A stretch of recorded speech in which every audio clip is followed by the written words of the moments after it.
তো বন্ধুরা কেমন আছো?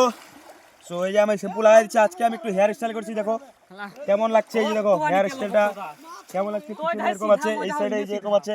নতুন হেয়ার স্টাইল করছি, অনেকদিন থেকে করার ইচ্ছা ছিল, করলাম আজকে। তার জন্য নদীতে এসেছি আজকে, একদম সুইমিং পুল ভাব লাগছে।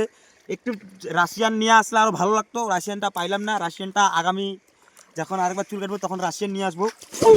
এখন এগুলা রাশিয়ান আছে, এটা রাশিয়ান টাকলু রাশিয়ান আছে। তো রাশিয়ান বললেও ভুল, এটা জনি সিং। আর ওই যে জনি সিং এর দাদা, ওই যে জনি সিং এর দাদা, আর এদিকে আছে জনি সিং এর ভাই। ভাই ভাই আর জনি সিং কিছু বলবে মনে হয়। জনি সিং কিছু বলবেন? মিয়া খালিফার নামে কিছু বলুন, মিয়া খালিফার নামে কিছু বলুন।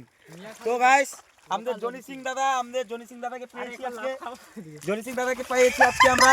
তো জনি সিং দাদা আজকে মিয়া খালিফার নামে কিছু বলবে। হ্যাঁ দাদা বলুন মিয়া খালিফার নামে। এখন তো বলার মতন, এইদিকে ভিডিওটা দেখবেন তাহলে ওইখানে পাওয়া যাবে। হ্যাঁ ভিডিওটা দেখবেন আর লাইক কমেন্ট করবেন। আগামীতে জনি সিং দাদা মিয়া খালিফার কথা বলবে আর মিয়া খালিফা নিয়ে আসা হবে আর রাশিয়ানও আনা হবে আমাদের সুইমিং পুলে। এই যে দেখুন একদম মাথায় আমাদের